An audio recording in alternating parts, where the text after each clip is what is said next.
समझदार राजा और अजीबोगरीब शर्त। बहुत समय पहले की बात है।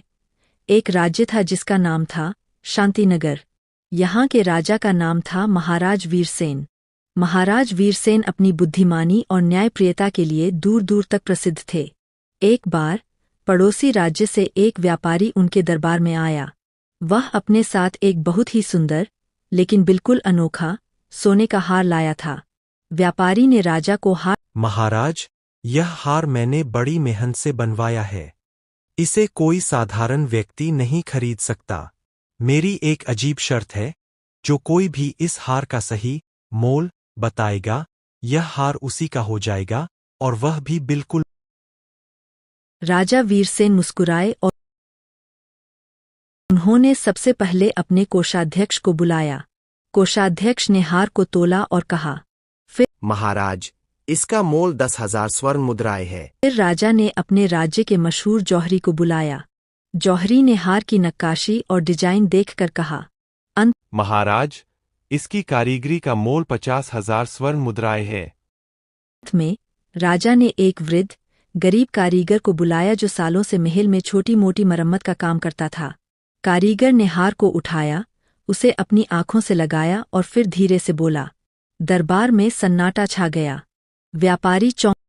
महाराज, इस हार का कोई मोल नहीं है। राजा वीरसेन ने कारीगर से पूछा।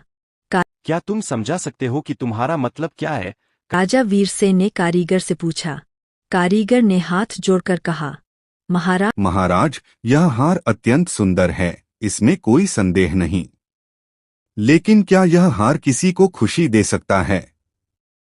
क्या यह किसी का दुख दूर कर सकता है? क्या यह किसी को जीवन दे सकता है? सोना मिट्टी है, इसका कोई स्थायी मोल नहीं। असली मोल तो ज्ञान, स्वास्थ्य और अच्छे कर्मों का होता है, जिसे खरीदा नहीं जा सकता। उनकी आंखें चमक उठीं। उन्होंने व्यापारी की ओर देखा और कहा। कारीगर ने सही मोल बताया, कोई मोल नहीं, क्योंकि असली मूल्य की चीजों को खरीदा नहीं जा सकता। तुम अपनी शर्त हार गए। व्यापारी, जो खुद भी एक बुद्धिमान व्यक्ति था, राजा की समझदारी से बहुत प्रभावित हुआ। उसने झुककर कहा। राजा वीर महाराज, मैं हार गया। यह हार आपकी बुद्धिमानी को समर्पित वीरसेन ने है। वह हार ले लिया, लेकिन उसे अपने खजाने में रखने के बजाय उन्होंने उसे बेचकर उससे मिलने वाले धन से गरीबों के लिए एक पाठशाला खुलवा दी। सीख, मोरल। दुनिया में सबसे कीमती चीजें जैसे ज्ञान, प्रेम और दया खरीदी नहीं जा सकती, उनका कोई मोल नहीं होता।